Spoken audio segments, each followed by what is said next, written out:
नासी सागड़ में बोझू तबाहकारियूं जारी आहिनि। ॻोठाणा ॾुखियानि खे मुंहुं ॾियण लॻा। रिपोर्ट करे रहियो आहे सारंग वसाण। असांजा घर तली पिया आहिनि। तियोरा बुढ़िया ऐं ॿार वेठा टुजी थो ने मिलियो।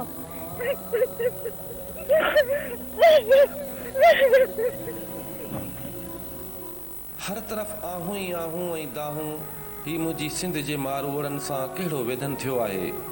चवंदा आहिनि त ॾुखोयल माण्हुनि जी आह सतीं आसमान ते बि ॿुधी वेंदी आहे। हिते हर तरफ़ बेहसी जो राज क़ाइमु आहे।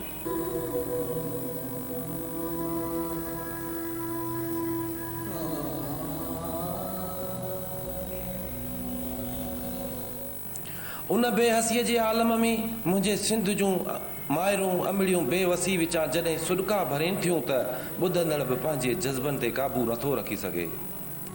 सांगड़ जे बहिराड़ियुनि जिते हिन वक़्तु हर तरफ़ करबला जो ॾेख ॾेई रहियूं आहिनि, उते माण्हू कीअं था ज़िंदगी गुज़ारिन। सांगड़ जा केतिरा ई ॻोठ जंहिंमें सूमर फ़कीर महर, गुलण बंबरो, पीर किहोर, वाडन जो ॻोठ, जमाल रूंझो, देह एकटरी जमड़ाऊ, आचर खान, मीर खान चाकराणी, लाल बख्श हिंगोरो, हसन वसाण, मोहम्मद हसन चाकराणी ऐं ॿिया केतिरा ई ॻोठ पाणी हेठि अची विया। मुतासिरनि धरती टीवी न्यूज़ सां ॻाल्हाईंदे चयो त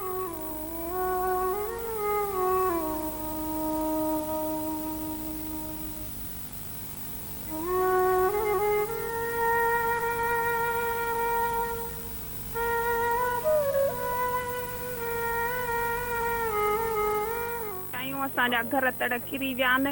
असांजा ॿार पट ते वेठा आहिनि। असांजी केरु मदद ई नथो करे। घणेई खाधे पीते वारा माण्हू हुआसीं, पर हींअर असां पाण ॿुॾी विया आहियूं, बेघर थी विया आहियूं। बसि असांजा बच्चा पट ते वेठा आहिनि। असांजा घर छॾण ॾाढा ॾुखिया आहिनि। मस सूरनि सां असां छॾिया आहिनि। असां राति ॾींहं उते रहूं था, ॿिए जे घर में हुते हुते पटड़ियुनि ते वेहण ॾाढो ॾुखियो आहे। धंधे मच्छरनि, नंढड़ा नंढड़ा ॿारनि, गर्मी आहे, ॾींहं जो को टेंट न आहे जंहिं ॿार विहारियूं छां में, कुझु बि न आहे असां वटि।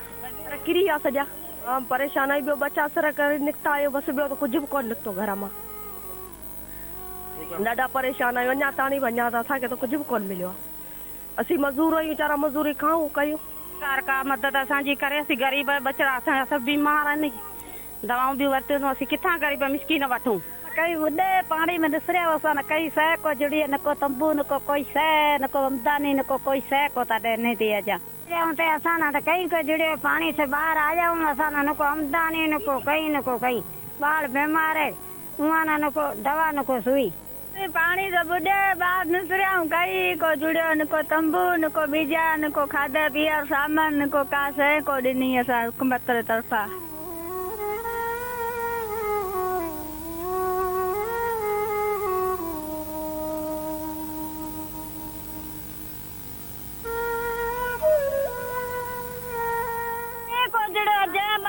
बुढ़े नसरिया भुंगड़ा पे ॿार मुंगड़ करे दार खाधो पीतो कहीं को जुड़ियो अजा। उही बेटा हो तो पक्को झाले बीमारी दार पड़ी, जुलाब लागा, मिर्चा व रोटे खाए खाए पक्का माता बेसे जुलाब पर लागा है। अच्छा जरा बुढ़िया न ला मानी भी तो ने तेल दींदो ही ना है, तेल इंदो ही ना है। अच्छा तेल छजा बुढ़िया मच्छर ही दादान आने ता तंदरी में ताले वञू पानी में तंदरी ताले वञू छा थनारे मरी आऊ थनारे बुतर ही मरी नारे। गरीबन के जन ला हींअर केर कोन थो अचे। सिमनालन तो पाण ॾिठा घणा घारा लॻा पिया आहिनि। हींअर बच्चा बुखिया पिया वेठा आहिनि। ॿियो महीनो आहे, असांखे केरु कोन ॾियण लाइ तयारु आहे। कहिड़ो ग़रीबन ॾोह कयो आहे हिननि जो। बरसाति तबाही मचाए छॾी आहे। तक़रीबन सॼो ॻोठ असांजो ई सॼो एरियो क्योर खां करे फ़कीर सूमर जे ॻोठ ताईं तक़रीबन सॼो ॻोठ ई सॼा इलाइक़ा ॿुॾी विया आहिनि। जा सवें ॻोठ जेके से ॾिना आहिनि पाणी जे हेठां, उनखां सवाइ इन पाणी जे करे जेके ॿनियूं बचियल हुयूं उहे त माण्हुनि जो तबाह थियूं, पर माण्हुनि जा ॻोठ सभ ॻोठ खां वधीक माण्हुनि जा ॻोठ जेके बिल्कुलु मुतासिर थिया आहिनि। ॿोॾि तमामु घणी तबाही मचाए छॾी आहे। ज़िले सांगड़ में माण्हुनि जा घर किरिया आहिनि, पर मासूम ॿारनि, पोढ़नि ऐं गोरहारी औरतुनि जो इस्पताल ॾांहुं अचणु वञणु वॾो मसइलो आहे। जेकॾहिं उन्हनि माण्हुनि जी सार संभाल न लधी वई त वॾो इंसानी अलमियो जनमु वठी सघे थो। कैमरामैन हाकम सोलंकीअ सां गॾु सारंग वसाण, धरती टीवी सांगड़।